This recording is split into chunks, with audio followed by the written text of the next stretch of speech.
Good morning from Panhandle Outdoors, America's only daily outdoor TV show. Your source for fishing, hunting, and information for folks who enjoy the great outdoors. Now sit back, relax. It's Panhandle Outdoors.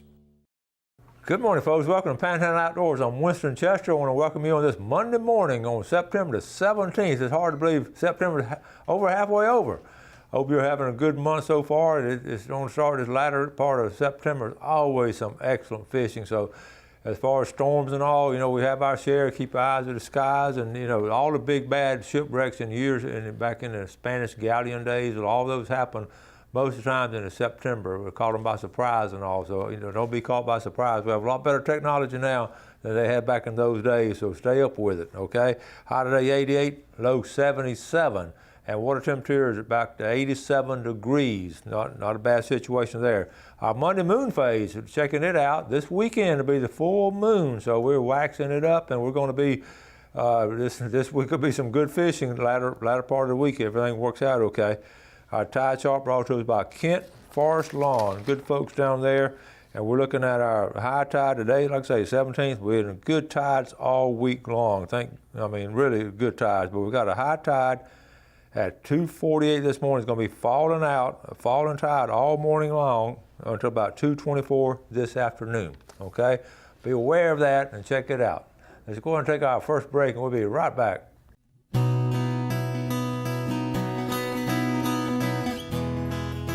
All right, welcome back. We got a lot of stuff going on this week, so let's get started. First of all, with some basic pictures right here. When I say basic, I always photograph the basic outdoor activity. Tom Gurley sent this in on September 11th. He's posted a red, white, and blue flower, so all natural over there at the state park. I thought that was a really good job. Red, white, and blue. Good job, Tom Gurley. Mike Edwards messaged this to me. He said, I saw my plugs on your show this morning. Thanks. I think the ones I make now look better. I have one with the skin from a bullfrog leg covering it. Okay, that's fascinating. That's that third one down right there. Eager Bass from Bartow used to do that. That was an amazing experience doing it. So good job, Mike. We're still making those lures. And Tammy Reynolds, I don't know if you still got yours. Okay, this is some FWC. This time of year, we forget sometimes we have a late season birthing on the fawns. And what happens, this is a note from them. If you find a fawn this time of year, it may appear lost or abandoned, but its mother's absence is purposeful. She avoids spending time in the fawn's location to decrease attracting predators to the fawn. While the mother is feeding nearby, the fawn avoids detection by hiding motionless in a grassy area. So if you see one like this, leave it alone, okay? Leave it alone, and because it should be motionless. Don't even get to it and spook it. Skeet shoot coming up Saturday week, September 29th. We'll be talking about that. We'll have some guests come on the show talking about that up there in Hosford. All right, and it's that time of year again. You've seen this day and night, so be aware of that coming along. Okay, got to move on. Let's see, Steve Rogers. I want to talk about this big bass of his again. Steve called me, and Steve, this is just something special. The exact weight was 15 pounds, 1.5 ounces. 28 inches long and 21-inch girth, okay? That's a big bass right there. And it would be a North Florida record. Now, what he caught, I asked him what he caught it on. He caught it on a plastic frog. He said usually worm fishes, but he had some guys at church tell him that they were catching, to try out that frog, and guess what? That's another reason to go to church. You can talk to guys about fishing, because if you haven't been going to church, and those guys, he wouldn't heard those guys talking about that plastic frog, and he caught them pretty early in the morning. He just tossed in a plastic frog. So good job, Steve Rogers up there. And that is the city church, the old north side, where they changed the city church on the north side, where he talking to those guys. I love to get around a group of men and ladies that like to talk about fishing. You always get some kind of hints and all. Let's take a quick break. We'll be right back.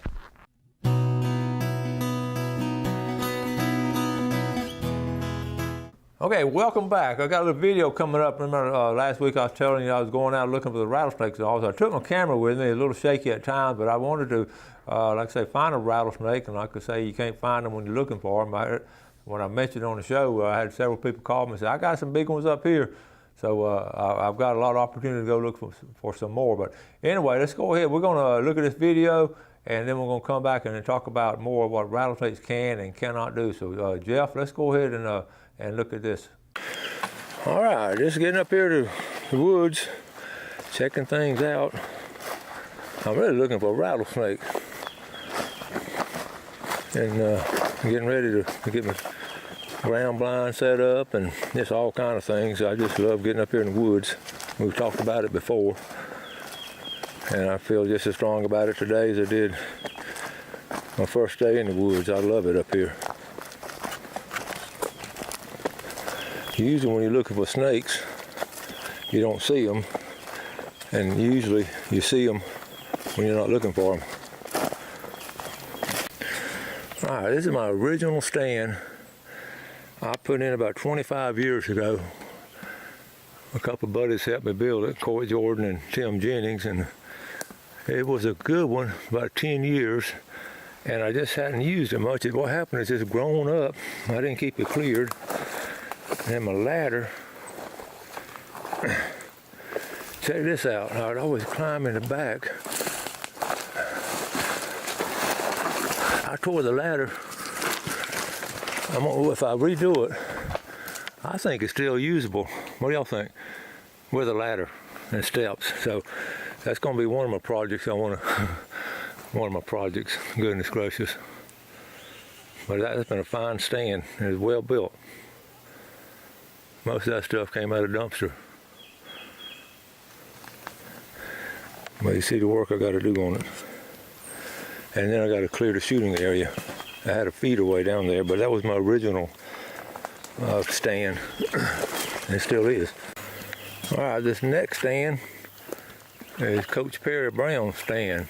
I let him hunt here a couple of years, and he put this stand up. It's a good stand. It's one of the ladder stands. Perry, I know you watched the show on it. Can you see where it has grown into the bark up there? I've never climbed it. I don't think I'm going to climb it now, but it's still here, buddy, if you want to come get it.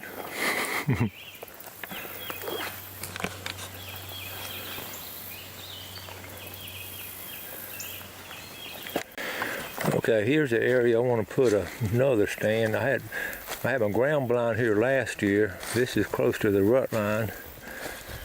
The only problem, I almost get too close to them. I can't go back. It's too thick. And I'm gonna have to clear out some. And I really can't go high because of the trees. And you don't want to do a massive amount of work. You don't want to, this should be a pretty safe area. But I want to put it right in this open spot right here. You can see behind me it's so thick. But then, I got to make a decision pretty quick. I had right there, an opening straight out there. I had a big old 8-point last year come out, but only briefly. It was during rut season. And when I was a kid walking in the woods with my granddaddy, one of the things that fascinated me was this moss here. I always thought it was so cool. I always thought about having an Easter egg hunt in this moss. Well, I just call it moss. I really don't know the technical name of it. But it's just beautiful, natural area. Real soft and spongy.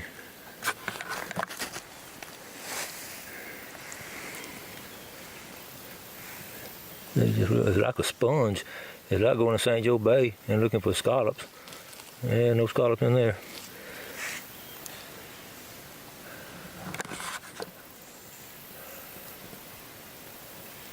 It's thick in here.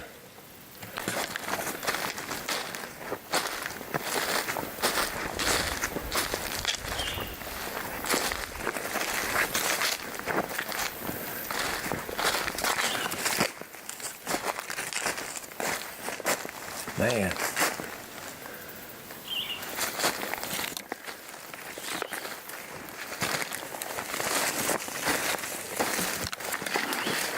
It's grown a lot this summer, all this rain. All right, here's another stand that's comfortable. Can you see it? It's well hid. Okay, my shooting path is down there toward the bottom, which is good. And I leave this up here. And what I do, I bring the cover, but look how the limbs have grown into it. My chairs are still there, but this is this is what I'm talking about, a good, solid foundation here. And you can see it's real easy to climb. So, always make sure it's sturdy and all.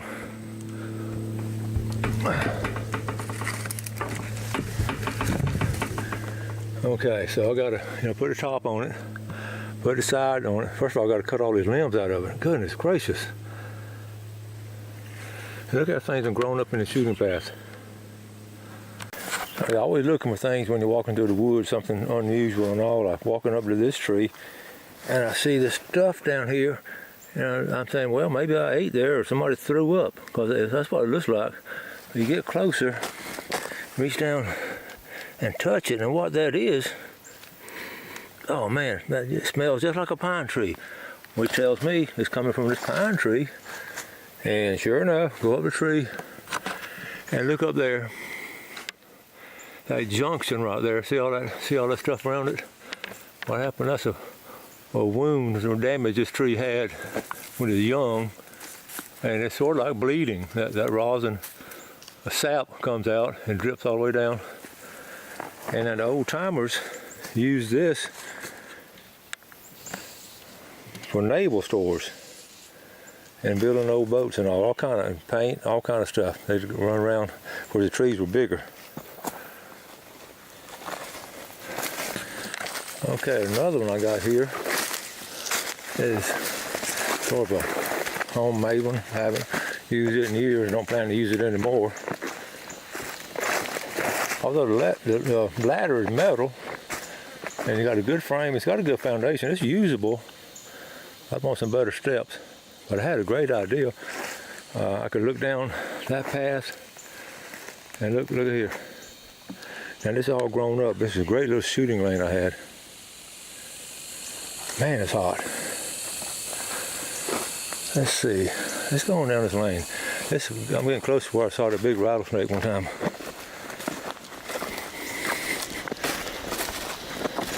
All right, I'm approaching the area where I've seen the biggest snake. And since I've had this place in 30 years, and it was right over here. It's a huge rattlesnake. I never will forget the spot. And we're getting close to where I saw him. Right in this area, right in here. Y'all see him anywhere? I'm sure he has some descendants. There's some old gopher holes up in here. I don't know if I want to keep on going that way. I haven't seen anything this morning.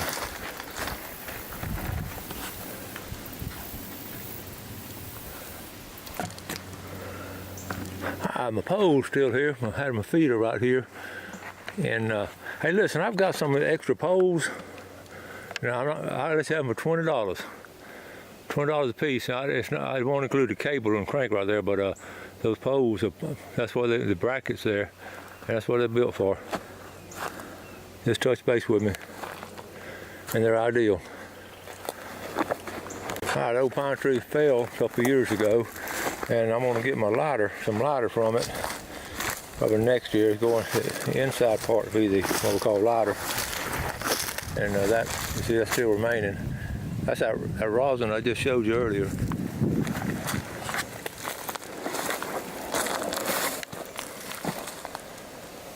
That in itself is beautiful to me. It's just nature.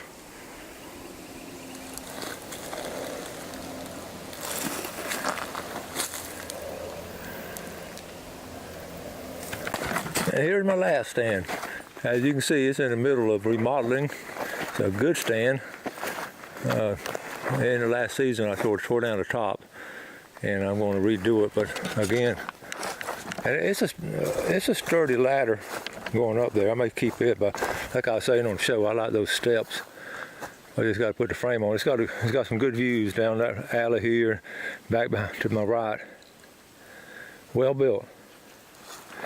Coach Josh Wright and Coach Vern Barth helped me build this. We had a good Saturday doing that. Just got to finish construction. All right, we're about to wind down.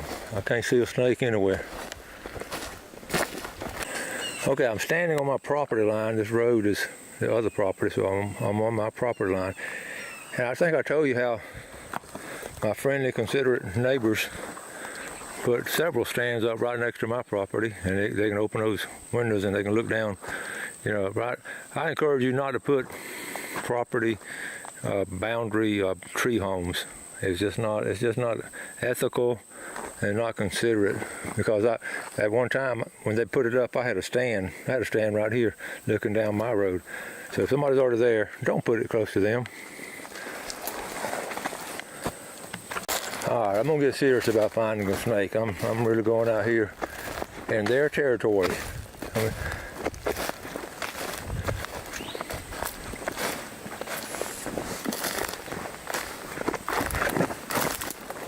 There's got to be a rattlesnake here. I promise you somewhere. Ooh, look at that! Look at that! I hate those things. The wood spider. I just hate them. I'll tell you what I did. You don't want to just wade into them. This tree right here, this hill, I knew this was the boundary to my left. So what I did, I took this tree and I kept pulling it back, and I broke all the webs. So the web and the spider swung to my right. You see them right there. So now I can walk through here unmolested. I tell you what I'm looking for, gopher holes, and here's one here. They're hard to find right now. This hasn't been used, but that's what I'm looking for, because the snakes will a lot of times make a little home in there with the gopher, especially in the wintertime. I don't see a lot of them this time.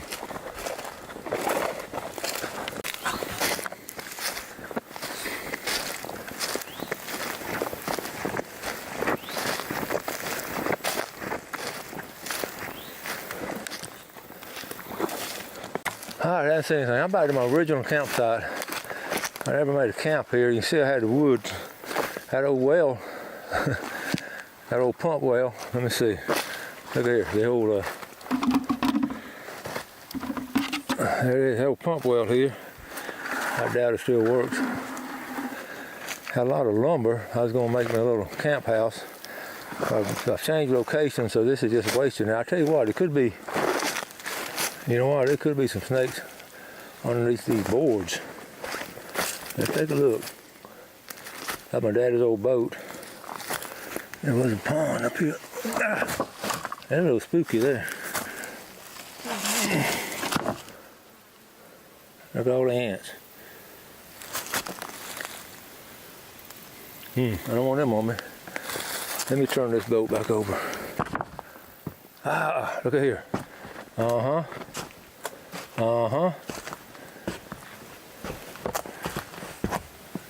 That's a snake hole right there, folks. If one of y'all were with me, I'd let you put your arm down there and pull it out. Let me pull this over.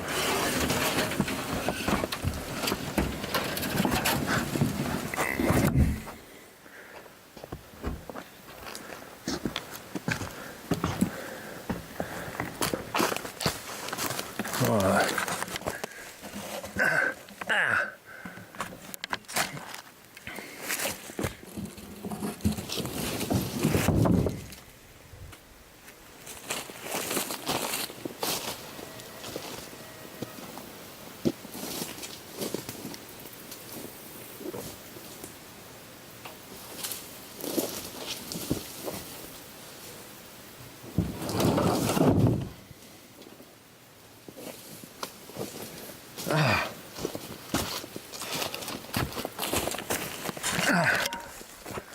All right, I'm gonna head back to my truck.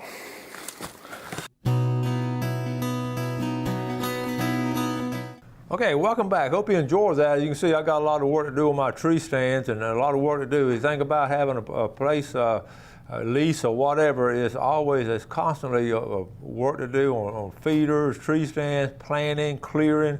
It's fun kind of stuff, but it's also very time consuming. So Hope you enjoyed that. Let's take a look at our fishing game time for today, brought to us by Blue Water Outriggers, 6:59 to 8:59 this morning. So let's just say 7 till 9, and this afternoon, 7:24 to 9:24.